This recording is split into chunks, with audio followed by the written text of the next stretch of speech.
Today, we're cracking open a pretty wild blueprint. It's a plan for creative survival, for technological power. We're talking about the Grimes Code. Just let that sink in for a second. This one idea is the key to absolutely everything we're about to talk about. This isn't about being weird for the sake of being weird. Nope, this is a survival strategy. It's a conscious decision to just abandon the present. Why? Because the present is crowded, it's noisy, it's full of gatekeepers telling you what you can and can't do. The idea is, if you go out and colonize the future, by the time everyone else catches up, you don't just live there, you own the place. And that's where this whole story really kicks off. So here's how we're going to break this all down. We're going to look at how the future can be a weapon, how you can find sovereignty in, of all places, a blackout room. We'll get into the logic that drives her evolution, take a peek inside her infamous bunker protocol, see how she's rewriting the human code, and then figure out what all this means for you. Every revolution starts with a single moment, right? A defining choice. For Grimes, it was realizing that if the world is trying to shove you into a category, the only way out is to build something they literally don't have a category for yet. It was about taking the simplest tools, a cheap laptop, a dark room, and turning them into a laboratory for the next evolution of art. And that leads us to the core of the whole code, technical sovereignty. Now, this isn't just about being good with software. It's a whole belief system. It's knowing that real power, ultimate power, doesn't come from a record label or a fancy producer or some degree on your wall. No, it comes from being the one person in the room who can build the entire world from scratch, by yourself. It's about weaponizing your independence until you are so self-sufficient that you become impossible to control. But, a mindset that radical, it doesn't just show up one day. It has to be forged. So, how exactly was this weapon forged? Well, to get it, you have to understand the battle that was being fought. This entire philosophy was born out of friction, out of constantly pushing back against a world that kept underestimating her and trying to put her in a box. Picture this. Before she was this cyborg pop icon, Claire Boucher was a neuroscience student at McGill. So, an insider intellectually, but a total outsider when it came to the music scene.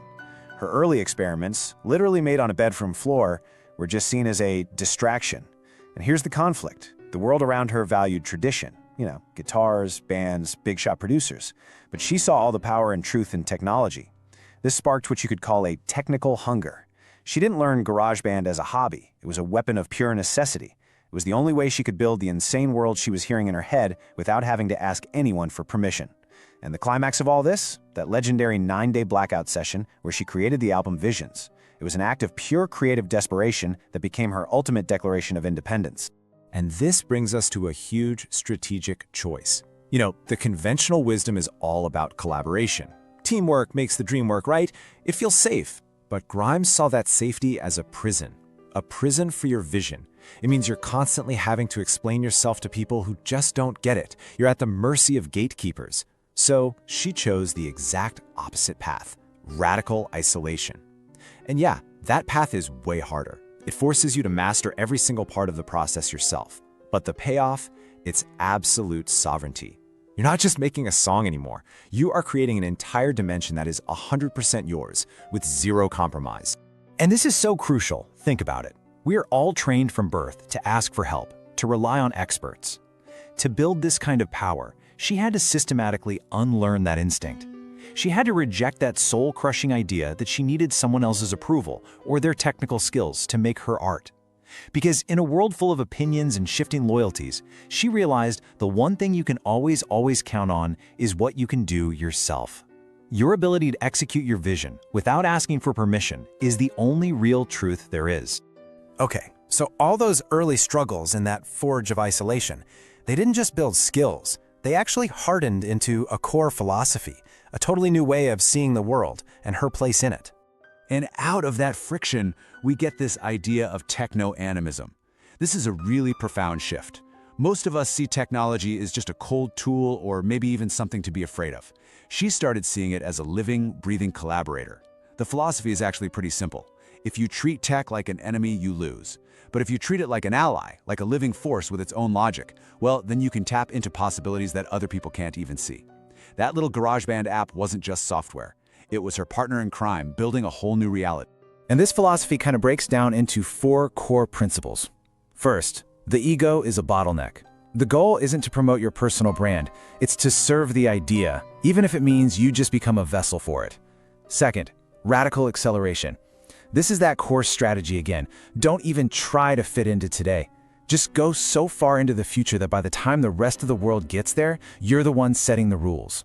Third, neural overdrive. This is about intentionally redlining your mind and body. The belief is that real breakthroughs don't happen when you're comfortable. They happen when you force your brain to shift into a new gear. And finally, the studio is a laboratory for evolution. It's not just a place to make music, it's a place to run experiments, create mutations, and literally evolve the DNA of culture itself.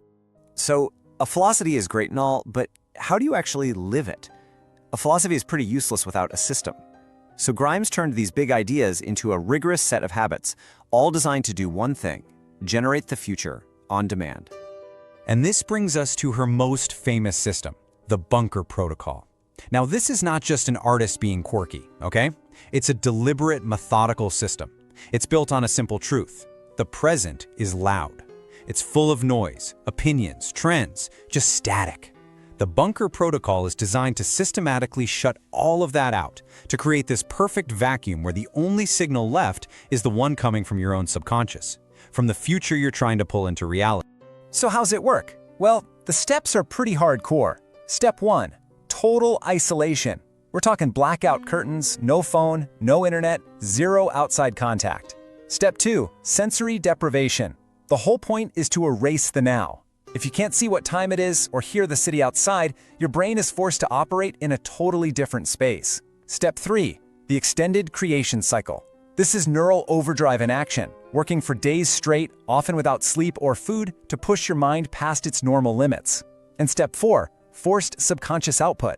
What happens after all that is you finally bypass your conscious critical mind, that part of you that's always worrying if something is cool or what people will think, and you tap directly into something raw. Something pure, unvarnished evolution. I mean, just imagine it. You're in a pitch black room. The only light is the glow from your laptop screen. The only sound is the fan humming. You haven't eaten. You haven't really slept in days. Time just dissolves. Look, it's not comfortable. It's basically a state of siege against your own body. It's a physical stress test designed to force a mental breakthrough, to make sure that what you create isn't just a reflection of today, but a direct transmission from tomorrow. Another key system is what we can call foundational futurity. Put simply, it's about building everything you make, especially your identity, to last in the future, not just to work right now. While every other artist was building a personal brand on Instagram, she was building digital personas like War Nymph. Why? It's genius, really. A digital avatar doesn't get old. It isn't tied to one social media platform. It can exist in any virtual world, and it can evolve forever. It's basically an open-source identity, designed from the start to be future-proof. So, here's the billion-dollar question. This whole system is intense, it's radical, but did it actually work? What did applying the Grimes code actually produce? Well, the transformation was staggering. This system took a neuroscience student messing around in a dark room and turned her into the architect of a new digital consciousness. She didn't just get famous, she fundamentally rewired the definition of what an independent artist could even be. She basically gave a new generation a blueprint that proved the future of pop could be coded on a laptop, not assembled in some corporate high-rise. And this, right here, is the proof.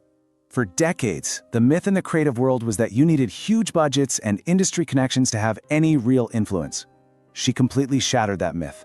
She proved, once and for all, that a bedroom recording, when it's fueled by technical mastery and a powerful vision, can be infinitely more influential than $1 million project built by a committee. She completely recalibrated the scales of power. And that brings us full circle, because this isn't just her story, it's a set of principles. It's a playbook for anyone out there who feels boxed in by old rules and outdated traditions. This last part is about you. So, what are the big takeaways? First, your real power comes from what you can do, from your mastery, not from who you know. Second, stop wasting your time and energy explaining your vision to people who are stuck in the present. Use that energy to actually build the future. Third, reframe your work. It's not just a job, it's a laboratory, a place for you to evolve. And finally, the most important rule in the whole code. Your independence, your self-sufficiency, that is your single greatest weapon. Period. So I'll leave you with this challenge. Find your own blackout room. It doesn't have to be a literal dark room. It's a metaphor. Find that one area of your life or your work where you've been compromising, over-explaining, and asking for permission. What would happen if you just shut out all that noise? What if you stopped trying to fit in and just committed, totally and completely, to building your own future until you finally found its underlying logic? Because in the end, that's what the Grimes Code is really about. It's this powerful belief that the answers aren't out there and what other people think. The truth is in the system. It's in the machine. It's in the logic of creation itself. And the key to unlocking all of it, the code for your own greatness, is your absolute, unwavering self-sufficiency.